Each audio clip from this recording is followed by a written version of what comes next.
என் அன்பு குழந்தையே, இன்று என்னுடைய பிள்ளைக்கு ஒரு சத்திய வாக்கினை கொடுப்பதற்காகவே இன்று நான் வந்திருக்கிறேன். நாளும் நான் உனக்கு கொடுக்கும் சத்திய வாக்கினை நீ கேட்டுக்கொண்டுதான் வருகின்றாய். இருப்பினும் இன்னும் நிறைவேறவில்லையே எனும் மன வருத்தம் உனக்குள் இருக்கத்தான் செய்கின்றது.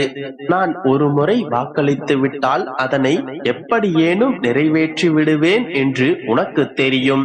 இருப்பினும் காலங்கள் கடப்பதால் தான் இந்த சந்தேகம் உனக்குள் எழுந்திருக்கின்றது. கலங்காதே மகளே, இதோ இப்போது நான் உனக்கு கொடுக்கும் வாக்குறுதியை நிச்சயமாக நான் நிறைவேற்றுவேன். உன்னுடைய அப்பாவின் வார்த்தைகளை முழுமையாக கேள். பிறப்பு இறப்பு இடைப்பட்ட காலத்தில் அவரவரின் கர்மாக்களுக்கு ஏற்றபடி சுக துக்கங்களை அனுபவித்துதான் ஆக வேண்டும். அதனால் வேதனைகளை நினைத்து வருந்துவதை விட்டுவிட்டு என்னை பற்றிக்கொள். என் மீது முழுமையான நம்பிக்கை வை.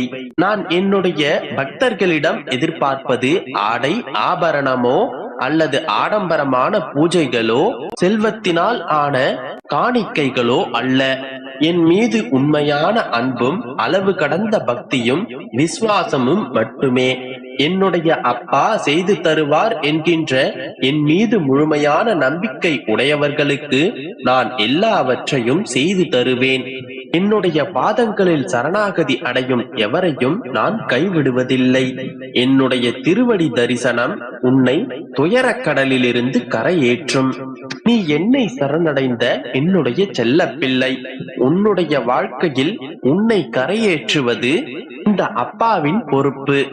உன்னுடைய வாழ்க்கையில் எந்த நல்லதும் நடக்கப் போவதில்லை என்கின்ற முடிவிற்கு எப்போதும் வந்து விடாதே. நீ அனைத்தையும் கவனித்துக் கொண்டே இரு. உனக்கு தீங்கிழைத்தவர்களின் கண் பார்வைக்கு முன்பாகவே உன்னை நான் கோபுர உச்சியில் அமர வைக்கப் போகின்றேன். உன்னுடைய வாழ்க்கையில் நடந்த அனைத்தையும் உன்னுடைய மனதில் புதைத்து வைத்துவிட்டு வைராக்கியத்துடன் வலம் வா. இதுவும் நடக்காதது போல் காட்டிக்கொள். ஒவ்வொரு நொடியும் சந்தோஷமாகவே கடந்து கொண்டு வா.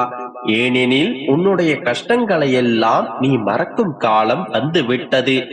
நீ முடிந்தது என்று விரக்தியடைந்த விஷயங்கள் அனைத்துமே இதன் பிறகு ஒவ்வொன்றாக நடக்க ஆரம்பிக்கும். நீ முடிவு என்று சொன்ன அனைத்தையும் நான் தொடக்கம் என்று நடத்தி வைக்க ஆரம்பிப்பேன். நீ வைத்த முற்றுப்புள்ளி உன்னுடைய வாழ்க்கைக்கானது அல்ல, உன்னுடைய கவலைகளுக்கும் கஷ்டங்களுக்குமே ஆன முற்றுப்புள்ளி அது. தனிமையில் ஆறுதல் கூற யாரும் இல்லை என்று நினைக்காதே. உன்னுடைய உள்ளத்துடனும் உன்னுடனும் எப்போதும் நேரடி தொடர்பில் நான் இருக்கின்றேன். நீ எப்போது வேண்டுமானாலும் என்னிடத்தில் உரையாடலாம். நீ எப்போது வேண்டுமானாலும் என்னை அழைக்கலாம். அப்போதே அந்த கணமே உன் முன்னே நான் வந்து நிற்பேன். ஆத்மார்த்தமாக என்னிடத்தில் நீ பேசலாம். உடனுக்குடனும் நான் உன்னிடத்தில் பதில் அளிப்பேன். இப்போது என்னுடைய செல்ல பிள்ளைக்கு நான் ஒரு சத்திய வாக்கினை கொடுக்கிறேன், கேள். இரவும் பகலும் எப்போதெல்லாம் நேரம் கிடைக்கின்றதோ எவன் ஒருவன் என்னை பற்றி நினைத்து கொண்டு வருகின்றானோ அவன் இனிப்பும் சர்க்கரையும் போல, அலையும் கடலும் போல, கண்ணும் ஒளியும் போல என்னுடனே முழுமையாக இணைகின்றான். அப்படிப்பட்டவன் எதற்காகவும் பயப்பட தேவையில்லை. அந்த பக்திக்கும் அன்பிற்கும் ஈடு இணையாக அவன் எப்போதெல்லாம் உதவி கோருகின்றானோ அப்போதெல்லாம் என்னுடைய உதவியை நான் அனுப்பி வைப்பேன். எந்த உருவிலும் எந்த வடிவிலும் எந்த நேரத்திலும் என்னுடைய உதவி அவனை சென்றடையும். நீ என்னை ஆத்மார்த்தமாக கும்பிட்டு என்னுடைய வாழ்க்கையில் மட்டும் துன்பமே இருக்கின்றது என்று நினைக்காதே. அப்படி இருக்கிறாய் என்றால் நீ என்னிடத்தில் என்னுடைய அருகில் நெருங்கிவிட்டாய் என்று அர்த்தம். நீ பக்குவமான மனநிலையை அடைய வேண்டும் என்பதற்காகவே இத்தனை சோதனைகள் உன்னை சூழ்ந்திருக்கின்றது. இதனை நன்றாக புரிந்து கொள். எப்போது என்னை வழிபடும் பிள்ளையை நான் காப்பாற்றுவது, என்னை வழிபடும் என்னுடைய பிள்ளை யாராயினும் அவர்களை காப்பாற்ற வேண்டிய பொறுப்பு எனக்கு இருக்கின்றது. இதுவே என்னுடைய பிள்ளைக்கு நான் கொடுக்கும் வாக்குறுதி. எனவே உன்னுடைய துயரங்கள் தீர்ந்தது. நீ வேண்டிய அனைத்தும் நிறைவேறும். என்னுடைய வாக்கு சர்வ நிச்சயமாய் பலிக்கும். என்னை நம்பு, நல்லதே நடக்கும். என் குழந்தையே, இந்த மங்களகரமான நாளில் மகிழ்ச்சியான செய்திகளே உன்னை தேடி வந்து சேரும். சதா சர்வ காலமும் என்னையே நினைத்து என்னுடைய நாமத்தையே உச்சரித்துக் கொண்டிருந்தாலும் உன்னுடைய மனதில் ஆழமாக புதைந்து கிடக்கும் துன்பங்களிலிருந்து வெளியில் வர முடியாமல் உன்னுடைய தவிக்கும் நிலையை பார்த்து என்னுடைய நெஞ்சம் பதறுகின்றது. நீயும் என்னுடைய அறிவுரைப்படியே தான் நடந்து கொண்டிருக்கின்றாய், அதில் எந்த குறையும் இல்லை.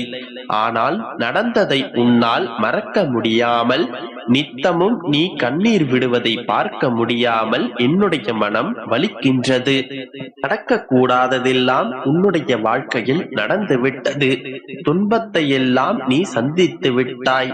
நீ வாழவே கூடாது என்று நினைத்தவர்களுக்கிடையில் தைரியமாக நின்று சாதிக்கும் நீ தனிமையில் கோழையை போன்று அழுகின்றாய். அழாதே என் தங்கமே, தைரியமாக இரு. உன்னை இந்த நிலைக்கு ஆளாக்கியவர்களை தன் நிலையை உணரும் காலம் நிச்சயமாக வரும். எது நடந்தாலும் என்னுடைய அப்பா பார்த்துக் கொள்வார் என்று நம்பிக்கையோடு இருக்கும் உன்னை உன்னுடைய அப்பா எப்படி கைவிடுவேன்? பார்த்து கொண்டே இரு. உன்னுடைய வாழ்க்கையில் உனக்கு கஷ்டங்கள் உருவாக்கியவர்களின் முன்னிலையில் உன்னை கோபுர உச்சியில் நிச்சயம் நான் உட்கார வைப்பேன். நம்பிக்கையோடு இரு, அனைத்தும் நல்லதாகவே நடக்கும். என் அன்பு குழந்தையே, இன்று இதை முழுமையாக கேட்டுவிட்டு என் நிறைந்த ஆசீர்வாதங்களை நிறைவாக பெற்றுக்கொள். வரும் வெள்ளிக்குள் நீ மனதில் நினைத்திருந்த காரியங்களும் நீண்ட நாட்களாக நீ காத்திருந்த காரியங்களும் நிச்சயம் கைகூடிவிடும். இப்பொழுது நீ அமைதியாக உட்கார். நான் கூறும் வார்த்தைகளை கண்களை மூடி கவனத்தோடு கேள். உனக்கு தேவையானதை நான் செய்கின்றேன். நிறைவு காணும் வரை நான் உன்னை வழிநடத்திச் செல்வேன். நீ நிறைவு காணும் வரை நான் உன்னை கவனித்துக் கொள்கின்றேன். உன் சுமைகளை எல்லாம் என் மீது இறக்கிவிடு.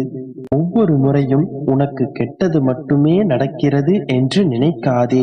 நீ கடந்த பல ஆண்டுகளில் மோசமான பல கட்டங்களை கடந்து வந்து விட்டாய். அதனால்தான் அப்படியாக உணர்கின்றாய். ஆனால் நிலைமை இப்போது மெதுவாக மாறிக்கொண்டு வருகின்றது. வாழ்க்கையில் நல்ல விஷயங்கள் நடக்க தொடங்கிவிட்டது. எனவே நேர்மறையாக நினைக்க பழகு. எல்லா விஷயங்களுக்கும் உணர்ச்சி வசப்படாதே. உனக்கு ஒன்று பிடிக்காத போது, உன்னை யாருக்குமே புரியாத போது, உன்னை விட்டு பிறர் விலகும் போது, உன்னோடு யாரும் பேசாத போது, உன்னை குறை கூறும் போது, உனக்கு கோபம் வரும்போது, உன்னை எல்லோரும் வெறுக்கும் போது, உனக்கு பிரச்சனைகள் வரும்போது என்று எல்லா நேரங்களிலும் மௌனம் ஒன்றே சிறந்தது. எல்லாவற்றையும் மௌனமாகவே கடந்து வா. எல்லா சூழ்நிலைகளிலும் உணர்ச்சி வசப்பட்டு கொண்டே இருப்பதால் நடக்கப் போவது எதுவும் இல்லை. எல்லாவற்றையும் கடந்து வர பழகிக்கொள்.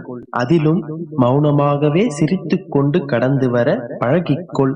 புன்னகை பல பிரச்சனைகளை தீர்த்து வைக்கும். மௌனம் பல பிரச்சனைகளை வரவிடாமல் தடுக்கும். நானும் உன் வாழ்வில் இதைதான் கடைபிடித்துக் கொண்டிருக்கின்றேன். நீ இழந்து போனதையும் தொலைத்து விட்டதையும் நான் அறிந்திருக்கின்றேன். என் கண்கள் காணாமல் எதுவும் நடக்க முடியுமா? இருந்தும் நான் மௌனமாக இருப்பதற்கு காரணம், அவை உனக்கு நன்மை விளைவிக்கும். பிற்காலத்தில் பெரும் பலனோடும் வட்டியோடும் என் ஆசீர்வாதத்தோடும் மீண்டும் உன்னிடமே வந்து சேரும் என்பதை நான் தீர்க்கமாக அறிந்திருப்பதால் தான் இப்போது நான் மௌனமாக புன்னகைத்து கடந்து செல்கின்றேன். ஆம் தங்கமே, இன்று இதை நீ முழுமையாக கேட்பாயானால் கூடிய விரைவில் உன் வாழ்வில் சில மாற்றங்கள் நிகழும். நீ இழந்து விடுவோமோ என்று பயப்பட்டதையும், நீ இழந்து விட்டோமோ என்று தவித்ததையும் உன்னிடம் கொண்டு வந்து சேர்ப்பேன். நீண்ட காலமாக நீ காத்திருந்த